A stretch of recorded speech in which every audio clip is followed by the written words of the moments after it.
Sephir Yaseer, or the Book of Jasher, Chapter 12. Abram placed in prison, and is condemned after 10 days to be cast into a fiery furnace. His brother Haran, being falsely accused, is condemned to the same fate. As Haran's heart was not right before the Lord, he perished. But Abram is delivered, and is brought forth alive, is presented with many gifts.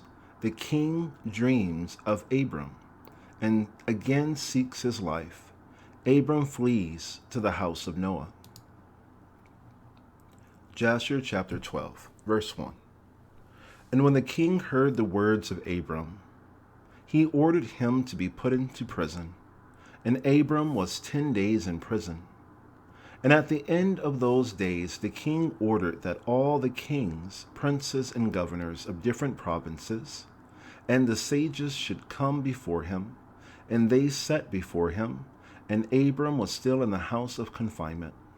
And the king said to the princes and sages, Have you heard what Abram, the son of Terah, has done to his father? Thus has he done to him, and I ordered him to be brought before me, and thus he has spoken. His heart does not misgive him, neither did he stir in my presence, and behold, now he is confined in the prison. And therefore decide what judgment is due to this man who reviled the king, who spoke and did all the things that you heard. And they all answered the king, saying, The man who revileth the king should be hanged upon a tree. But having done all the things that he said, and having despised our gods, he must therefore be burned to death. For this is the law in this matter. If it pleaseth the king to do this, let him order his servants to kindle a fire, both night and day, in thy brick furnace. And then we will cast this man into it. And the king did so. And he commanded his servants that they should prepare a fire for 3 days, and 3 nights in the king's furnace, that is, in Kesdim. And the king ordered them to take Abram from prison, and bring him out to be burned. And all the king's servants, princes, lords, governors, and judges, and all the inhabitants of the land, about 900,000 men, stood opposite the furnace to see Abram. And all the women and little ones crowded upon the roofs and towers to see what was doing with Abram. And they all stood together at a distance, and there was not a man left that did not come on that day to behold the scene. And when Abram was come, the conjurers of the king and sages saw Abram, and they cried out to the king, saying, Our sovereign Lord, surely this is the man whom we know to have been the child at whose birth the great star swallowed the 4 stars, which we declared to the king now 50 years since. And behold, now his father has also transgressed thy commands, and mocked thee by bringing thee another child, which thou didst kill. And when the king heard their words, he was exceedingly wroth, and he ordered Terah to be brought before him. And the king said, Hast thou heard what the conjurers have spoken? Now tell me truly, how didst thou?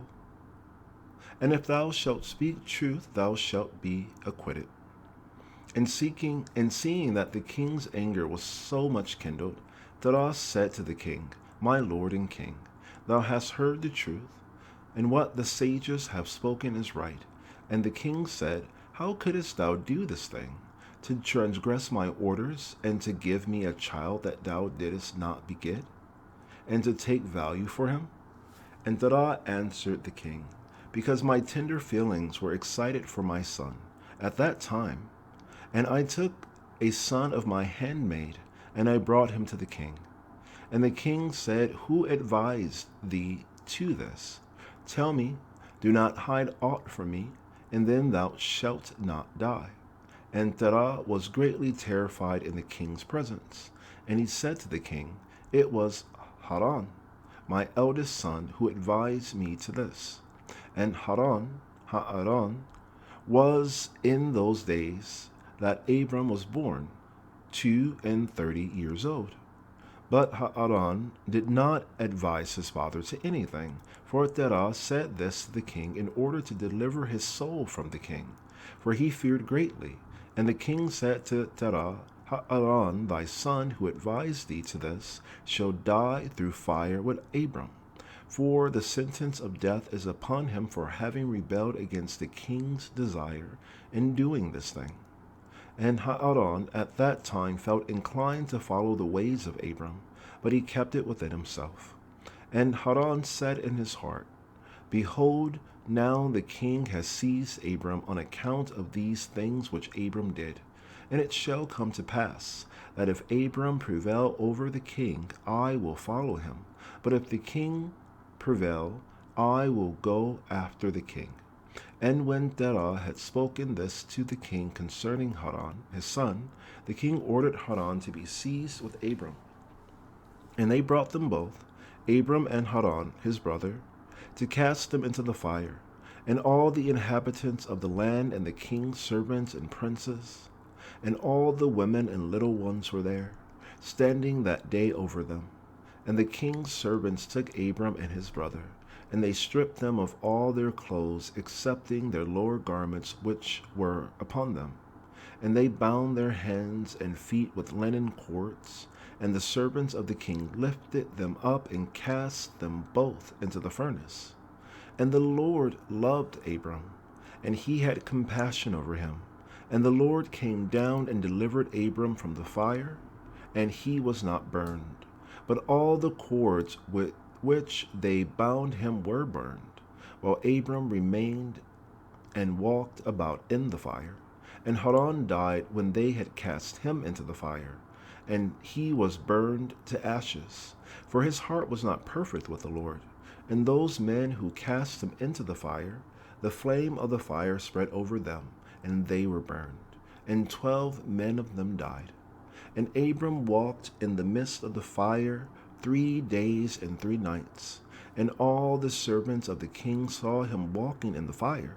And they came and told the king, saying, "Behold, we have seen Abram walking about in the midst of the fire, and even the lower garments which are upon him are not burned, but the cord with which he was bound is burned." And the king heard their words. And when the king heard their words, his heart fainted, and he would not believe them. So he sent other faithful princes to see this matter. And they went and saw it and told it to the king.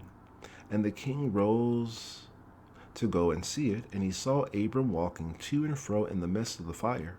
And he saw Haran's body burned. And the king wondered greatly. And the king ordered Abram to be taken out from the fire. And his servants approached to take him out, and they could not, for the fire was round about, and the flame ascending toward them from the furnace. And the king's servants fled from it, and the king rebuked them, saying, "Make haste and bring Abram out of the fire, that you shall not die." And the servants of the king again approached to bring Abram out, and the flames came upon them and burned their faces, so that 8 of them died. And when the king saw that his servants could not approach the fire, lest they should be burned, the king called to Abram, "O servant of the God who is in heaven, Anu, go forth from amidst the fire, and come hither before me." And Abram hearkened to the voice of the king, and he went forth from the fire, and came and stood before the king. And when Abram came out, the king and all his servants saw Abram coming before the king, with his lower garments upon him, for they were not burned, but the cord with which he was bound was burned. And the king said to Abram, "How is it that thou wast not burned in the fire?" And Abram said to the king, "The God of heaven and earth, in whom I trust, and who has all in his power, he delivered me from the fire into which thou didst cast me." And Haran, the brother of Abram, was burned to ashes, and they sought for his body, and they found it consumed. And Haran was 82 years old when he died in the fire of Kasdim. And the king, princes, and inhabitants of the land, seeing that Abram was delivered from the fire, they came and bowed down to Abram.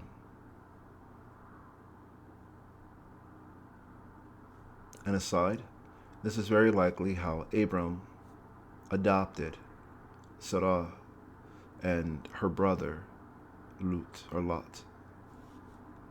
And Abram said to them, "Do not bow down to me. Don't bow down to the God of the world who made you, and serve him." And Abram said to them, "Do not bow down to me, but bow down to the God of the world who made you, and serve him, and go in his ways, for it is he who delivered me out of this fire, and it is he who created the souls and spirits of all men, and formed man in his mother's womb, and brought him forth into the world, and it is he who will deliver those who trust in him from all pain." And this thing seemed very wonderful in the eyes of the king and princes, that Abram was saved from the fire, and that Haran was burned. And the king gave Abram many presents, and he gave him 2 head servants from the king's house. The name of one was Oni, and the name of the other was Eliezer. Elijah. And all the kings, princes, and servants gave Abram many gifts of silver and gold and pearl, and the king and his princes sent him away, and he went in peace. And Abram went forth from the king in peace, and many of the king's servants followed him, and about 300 men joined him. And Abram returned on the day and went to his father's house, he and the men that followed him. And Abram served the Lord his God all the days of his life, and he walked in his ways and followed his law. And from that day forward, Abram inclined the hearts of the sons of men to serve the Lord. And at that time Nahor and Abram took unto themselves wives, the daughters of their brother Haran. The wife of Nahor was Milcah, and the name of Abram's wife was Sarai. At that time Nahor and Abram took unto themselves wives, the daughters of their brother Haran. The wife of Nahor was Milcah, Amileh,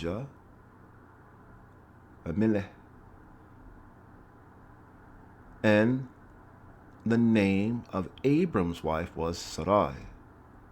And Sarai, wife of Abram, likely much older than he was barren, her father having been 82 when he died, 32 years senior to Abram. She had no offspring in those days. So Sarah was not Abraham's sister. She was the daughter of his brother who had passed away, and very likely, older than him. And at the expiration of 2 years from Abram's going out of the fire, that is the 52nd year of his life, behold, King Nimrod sat in Babel upon the throne. And the king fell asleep and dreamed that he was standing with his troops and hosts in a valley opposite the king's furnace.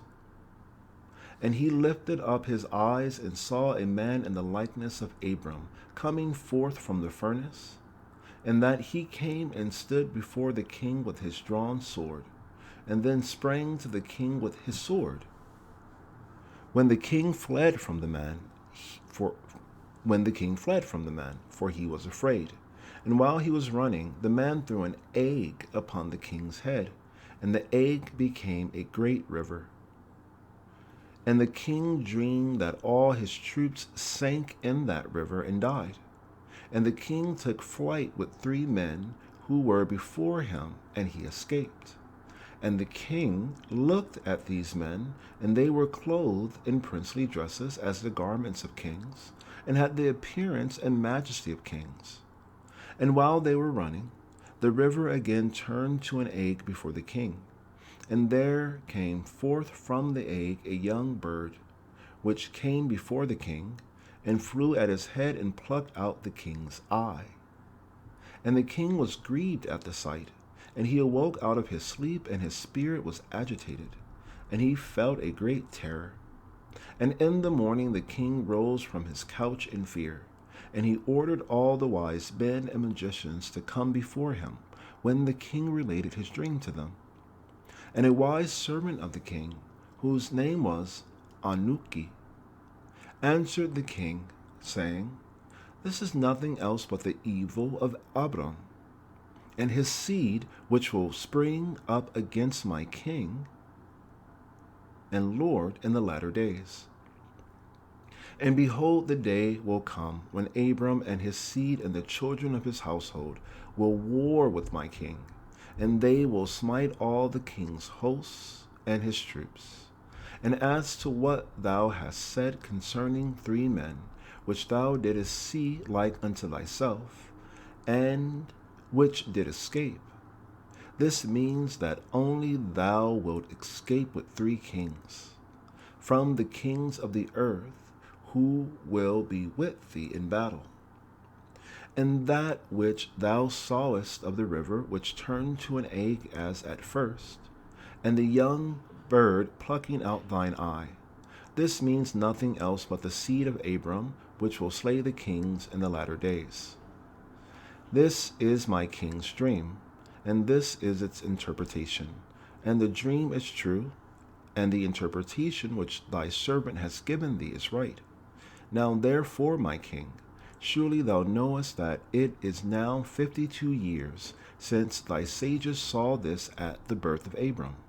And if my king will suffer Abram to live in the earth, it will be to the injury of my lord and king. For all the days that Abram liveth, neither thou nor thy kingdom will be established. For this was known formerly at his birth.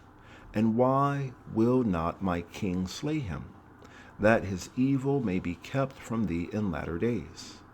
And Nimrod hearkened to the voice of Anuki, and he sent some of his servants in secret to go and seize Abram, and bring him before the king to suffer death. And Eliezer, Abram's servant, whom the king had given him, was at that time in the presence of the king. And he heard what Anuki had advised the king, and what the king had said to cause Abram's death. And Eliezer said to Abram, Hasten, rise up and save thy soul, that thou mayest not die through the hands of the king. For thus did he see in a dream concerning thee, and thus did Anuki interpret it, and thus also did Anuki advise the king concerning thee. And Abram hearkened to the voice of Eliezer. And Abram hastened and ran for safety to the house of Noah and his son Shem. And he concealed himself there and found a place of safety. And the king's servants came to Abram's house to seek him, but they could not find him. And they searched throughout the country, and he was not to be found. And they went and searched in every direction, and he was not to be met with. And when the king's servants could not find Abram, they returned to the king. But the king's anger against Abram was stilled, and they did not find him. And the king drove from his mind this matter concerning Abram. And Abram was concealed in Noah's house for 1 month, until the king had forgotten this matter. But Abram was still afraid of the king. And Terah came to see Abram his son secretly in the house of Noah. And Terah was very great in the eyes of the king. And Abram said to his father, Dost thou not know that the king thinketh to slay me, and to annihilate my name from the earth by the advice of his wicked counselors? Now whom hast thou here, and what hast thou in this land? Arise, let us go together to the land of Canaan, that we may be delivered from his hand, lest thou perish also through him in the latter days. Dost thou not know, or hast thou not heard, that it is not through love that Nimrod giveth thee all this honor? But it is only from his benefit that he bestoweth all this good upon thee. And if he do unto thee greater good than this, Surely these are only vanities of the world, and wealth and riches cannot avail in the day of wrath and anger. Now therefore hearken to my voice, and let us arise and go to the land of Canaan, out of the reach of injury from Nimrod. And serve thou the Lord who created thee in the earth, and it will be well with thee, and cast away all the vain things which thou pursuest. Ya'abati. And Abram ceased to speak. When Noah and his son Shem answered Terah, saying, True is the word which Abram hath said unto thee. And Terah hearkened to the voice of his son Abram, and Terah did all that Abram said. For this was from the Lord, that the king should not cause Abram's death.